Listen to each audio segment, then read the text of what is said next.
The flatbed hissed to a stop on the polished concrete of Kingsley classic motor cars, and the thing chained to its bed did not belong there any more than a coffin belongs at a wedding.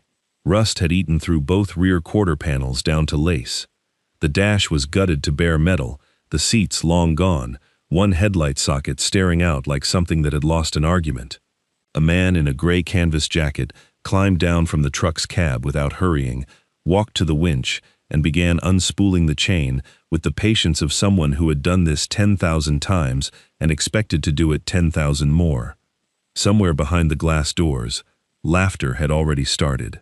What a $900 wreck could possibly have stamped into its firewall that would make a boutique auction house start fighting over it within 2 days is not a question anyone in that showroom thought to ask, because nobody in that showroom believed the wreck had a firewall worth looking at. They would be wrong within about 6 hours, and spectacularly wrong within 48. Wrong enough that 4 separate collector groups, men and women who did not return each other's calls on principle, would be bidding against one another over a single hand-punched code that, as of this particular gray Tuesday morning, exactly one person on the premises could read. Stay with this one to the end, because the number on that firewall isn't the strangest part of this story. Adelaide Kingsley watched from just inside the glass, arms crossed, a woman built by 30 years of climbing out of her father's one-bay garage into a name that appeared in auction catalogs printed on stock, heavy enough to hold a wine glass. She tapped 2 fingers once against the reception counter, a habit her staff had learned to read as a countdown. Beside her, a technician not yet 30, named Curtis Nash, was already smiling in the particular way of a young man confirming what he'd expected to see. The car came off the flatbed with a groan of rusted suspension. Leonard Whitaker set the ramps himself, checked the chocks himself, and did not look up at the small crowd gathering behind the glass, the way most people would have, as if being watched were a fact of weather, not a verdict. He was 38, quiet in the way of men who have spent long stretches of their lives listening to something other than other people, and he wore the same gray jacket he wore every day, sleeves pushed to the forearm, a small oil stain gone permanent in the left cuff. He put both hands flat on the fender, the way a man might rest a palm on a horse's shoulder, to let it know he was there before he did anything else. Adelaide Kingsley came through the door, already saying, "Let's be reasonable," which her staff had learned was the sentence that arrived just before she ended something. She hadn't even reached the car yet. 3 days earlier, the morning had started the way it always did, in the small rented house behind the salvage lot, with Ruby Whitaker padding into the kitchen in one sock and asking if the oatmeal was the good kind or the kind that tasted like paper. She was 9, sharp-eyed in a way that unsettled people twice her age, and she watched her father the way he watched engines, waiting for the small thing that told her everything. He packed her lunch in the container she'd picked out herself, the one with a cloud sticker peeling at one corner that he was under strict instruction never to remove. 2 knocks on her door each morning, never 3. It was a rule neither of them had ever discussed aloud. It simply existed, the way certain rules in a house do, load-bearing and unspoken. At the yard, Russell Ingram had coffee going, before Leonard's truck cleared the gate, same as every day for 6 years. Ingram's salvage ran on a rhythm the 2 of them had built without ever writing it down, inventory by 8, the Tuesday parts auction by 10, and Russell's running commentary on whatever fool thing had rolled through the gate that week. The Mustang had come in as part of a bulk lot nobody wanted, a roller, dead weight nobody expected to move, and when the auctioneer's price dropped to $900, Leonard raised 2 fingers before he'd fully thought about it. Russell had raised an eyebrow instead. "You already got 3 you haven't touched," he said, not really asking, and Leonard said only, "This one's different," which was the kind of sentence he offered instead of an explanation, and which Russell, after 6 years, had learned not to argue with. What nobody at the yard knew in any detail, what Russell knew only in fragments, the way you know the shape of a scar without knowing the wound, was that Leonard had once been someone else, professionally speaking. 12 years at Kessler Motor Works, the last 4 of them as the man who signed off on powertrain validation for an experimental performance division that barely made it into a single model year before a merger folded it, quietly, the way companies fold things they'd rather not explain to shareholders. His name had been on drawings, it had been on test logs, then a new parent company redrew the org chart, and his division didn't survive the redraw, and neither, in any official sense, did the paper trail of what he'd built. Around the same time, Diane had gotten sick, an illness that took 18 months to finish its business, patient and thorough the way illnesses often are, and Leonard had spent those months choosing, without ever framing it as a choice, to be a husband and then a father, instead of a man who fought a company for his own name back. Diane had been a bookkeeper, precise with numbers, the way he was precise with metal, and near the end, tracing a fingertip along the hood of some half-finished restoration in their garage, she'd told him the only honest thing in the whole ugly business of cars was his eye. She never once asked what any of it was worth. She only ever asked if it still ran true.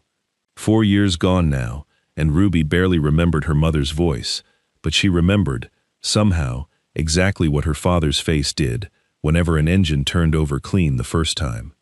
Kingsley Classic Motorcars did routine appraisals on Thursdays, and Leonard had called ahead, which was more courtesy than the car strictly deserved by any normal measure. Adelaide met him at the intake counter with the specific graciousness reserved for people she had already decided not to take seriously, and Curtis Nash walked the length of the Mustang with a flashlight and a clipboard, calling out its failures the way a coroner reads a chart. Frame rust, structural, both rockers, no drivetrain, dash stripped, no plate, no build sheet. He got down on one knee at the firewall, ran his light over a stamped sequence half obscured under a lazy repaint job, and straightened up, already shaking his head. "Somebody hand-punched a fake code on here trying to flip it as something special," he said, not unkindly, "the way you'd describe a bad forgery you'd seen 100 times before." Adelaide tapped 2 fingers once on the counter. "Parts value, maybe 200, she said. "I'd be doing you a favor." Somewhere behind her, a junior appraiser laughed, quickly and quietly. The kind of laugh meant to agree with the room rather than the joke. Leonard didn't argue the number. He didn't raise his voice, didn't so much as change his stance. "I'd like to keep it another day," he said, "just to look closer." The laugh came again, a little louder this time, because to everyone standing under Kingsley's recessed lighting, in front of a car worth less than the tow that brought it, that request sounded like exactly the kind of thing a man says when he has nothing left to lose and doesn't know it yet. He took the car back to the yard that evening instead of leaving it on Kingsley's lot, and told Russell he wanted to sit with it a while before deciding anything. Russell didn't ask what there was to decide about $200 of scrap. He just dragged a droplight extension out to Bay 4 and left Leonard to it, the way you leave a man alone with something that isn't your business yet. Full dark came down over the yard, the kind of quiet that only exists in places built for machines instead of people, punctuated by the tick of cooling metal somewhere down the row, and the occasional far-off complaint of a truck on the highway. Leonard knelt at the firewall with the droplight swinging gently on its hook, and did what he always did before anything else, went still, breathing slower, running 2 fingers along the seam before his eyes had even found what his hands were already telling him was there.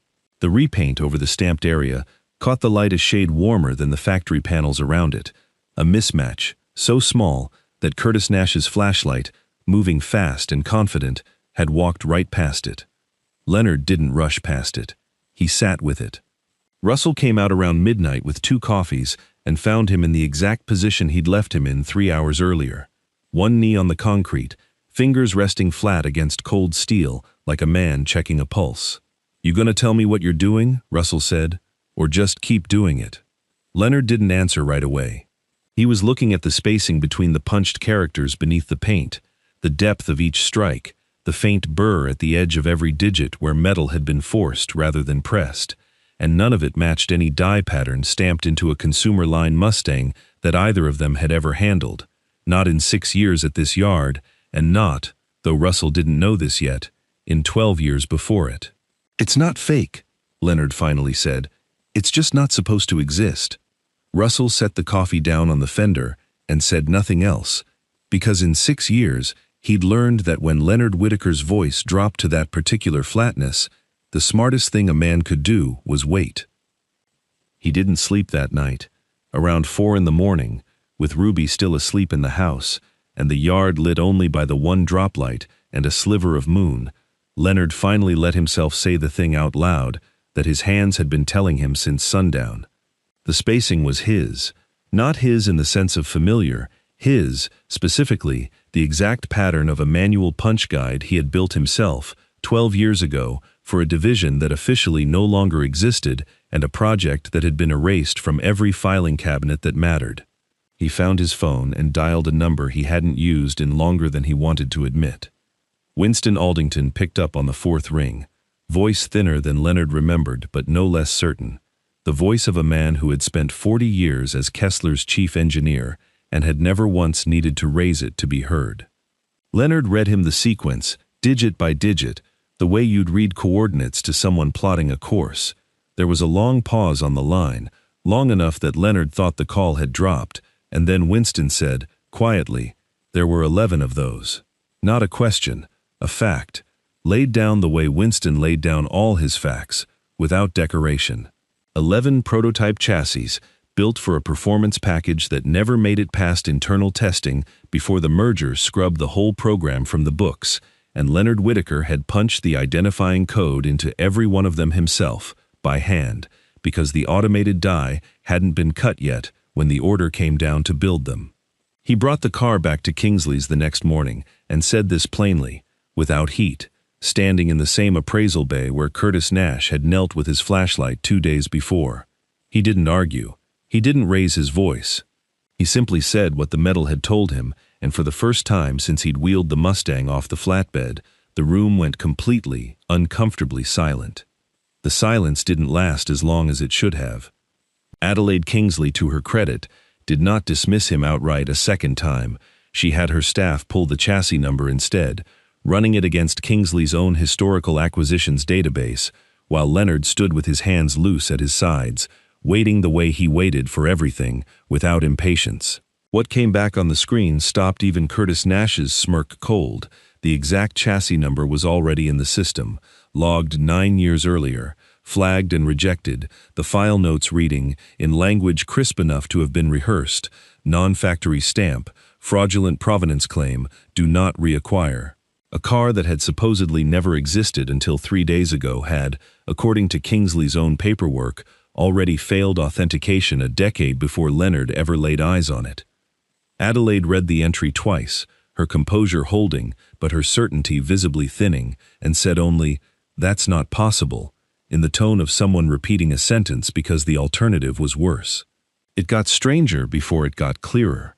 By that afternoon, Kingsley's acquisitions line had fielded 3 separate calls from private collectors, none of whom had any public reason to know a stripped Mustang existed on a salvage lot 2 counties over, each one asking, in careful, roundabout language, whether the car with that chassis number might be available before any public listing. Leonard's own phone rang that evening while he was reading Ruby a bedtime story about a lighthouse keeper, and he stepped into the hallway to take it, keeping his voice low. A man he didn't recognize, representing an interest he wouldn't name, offered him $40,000, cash, quiet, wired within 48 hours, if Leonard would sign over all rights and walk away from the whole matter, no auction, no publicity, no further questions asked.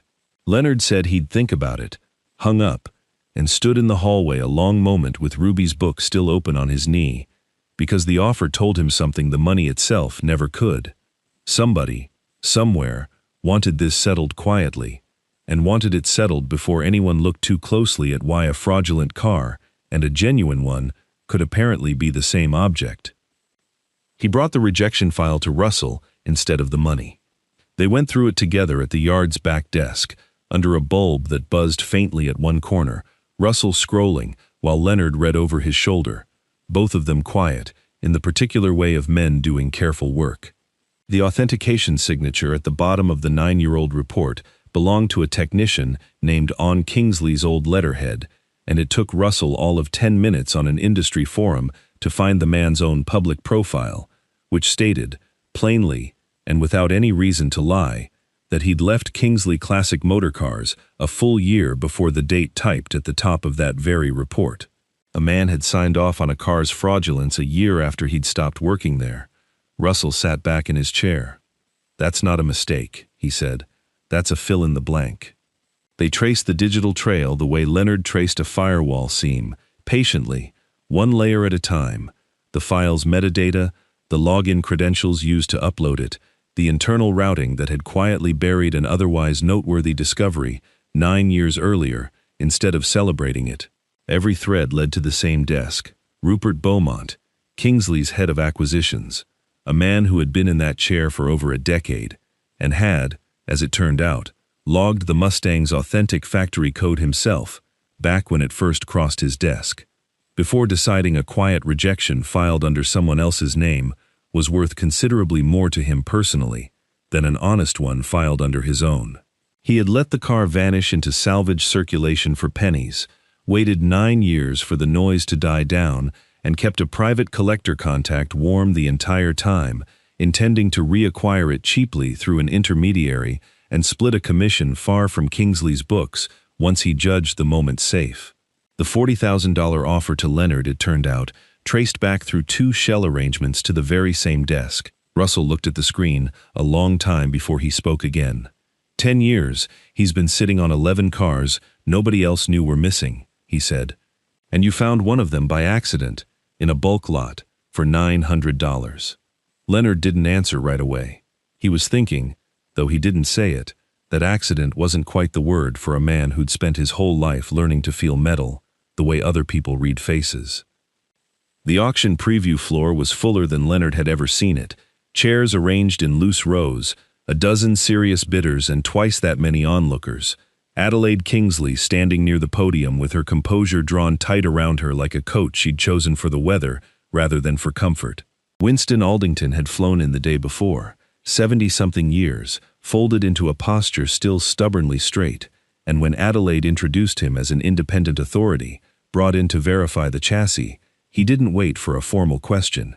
He read the punch sequence aloud from a printed photograph, described the guide pattern Leonard had built by hand in 1969 for a division with no automated die yet cut, and stated, in a voice that filled the room without straining to, that 11 such prototypes existed and this was one of them, verified, not by instinct alone, but against records he had kept privately for decades, precisely because he'd never trusted a merger to keep them honestly. Then, without being asked, he added the second half of what he'd come to say. 9 years earlier, Rupert Beaumont had contacted him directly, offered him a private consulting arrangement, and asked him, plainly, to stay quiet if anyone ever came asking about that chassis number again. Winston had taken the fee. He had also, he said, kept every record of the arrangement, because some part of him had always known the silence wouldn't hold forever. The room did not gasp or erupt. It simply went still in the specific way a room goes still when everyone in it understands, at once, that they have been watching the wrong person the whole time. Adelaide Kingsley stood at the podium with her prepared remarks still folded in one hand and did not read them. She looked instead at Leonard, standing near the back in the same gray jacket he'd worn onto her lot 2 weeks earlier, and said, in a voice with none of its usual polish, that she was sorry. Not the version of sorry issued through a press office, but the plain kind, the kind that names its own failure without excusing it. I looked at the car and saw scrap, she said. I looked at you and saw the same thing. I was wrong twice, and only one of those mistakes was about metal. When the bidding opened minutes later, 4 separate collector groups drove the number past anything Kingsley's floor had seen that season, and when it was finished, Adelaide herself offered Leonard the full commission, along with the standing invitation to broker future finds directly through her house. He turned both down, quietly, the way he turned down most things offered too loudly.